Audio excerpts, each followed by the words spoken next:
Still FS120 versus ಇದು ಏನು ಇದು ಒಂಥರ ಡಯಂಚ ಥರ ಮೇವಿಂದು ಬೀಜದ್ದು ವರ್ಸಸ್ ನಾನು ಹೊಡಿತಾ ಇದ್ದೀನಿ. ಏನಾಗ್ತಿದೆ ಅಂದರೆ ನೋಡಿ, ಇಷ್ಟು ಹತ್ತತ್ರ ಒಂದು ಅರ್ಧ ಬಂಡ್ಲು ವೈರ್ ಖಾಲಿ ಆಗೈತೆ.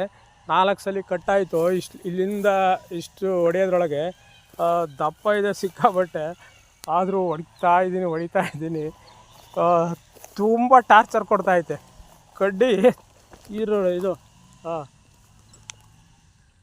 ಅದು ಕಟ್ಟಾಗಂಗಿಲ್ಲ, ನಾನು ಬಿಡೋಂಗಿಲ್ಲ. ಈ ಕಡೆ ಸೆತ್ತೆ, ಈ ಕಡೆ ಡಯಂಚ, ಈ ಕಡೆ ಮುಟ್ಟಿದ್ರು ಮುಸ್ಕ. ಹೋಗಪ್ಪ, ಇದ್ರೊಳಗಡೆ ಹೆಂಗೆ ಹೋಗ್ತೀಯಾ? ಎಲ್ಲೂ ಹೋಗ್ತೀಯಾ? ಫುಲ್ಲು ಅಂದರೆ ಒಳ್ಳೆ ಹಸಿರೆಲ್ಲ ಗೊಬ್ಬರ ಆಗುತ್ತೆ. ಇದು ಡಯಂಚ ಅಂತ ತಂದಾಕಿದ್ದು 10 ವರ್ಷದಿಂದ. 10 ವರ್ಷದಿಂದ ವರ್ಷ ಹುಡ್ತಾನೆ ಐತೆ. ನಾನು ಹೊಡಿತಾನೆ ಇದ್ದೀನಿ.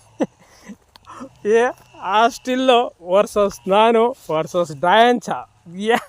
ನಾನು ಸೋಲಂಗಿಲ್ಲ, ಅದನ್ನು ಹೋಗಂಗಿಲ್ಲ. ದಾರ ಇಲ್ಲಿ ನೋಡಿ, ಅಲ್ಲಿಂದ 2 ಅಡಿಕೆ ಗಿಡದ ದಾಯ ಇಲ್ಲಿ ಬರೋದ್ರೊಳಗೆ 4 ಸಲ ಕಟ್ಟಾಯಿತು. 4 ಸಲ ಕಟ್ಟಾಗಿ ಮತ್ತು ಹಾಕೋಣದು ಹೊಡೆಯೋದು ಮಾಡ್ತಾನೇ ಇದ್ದೀನಿ.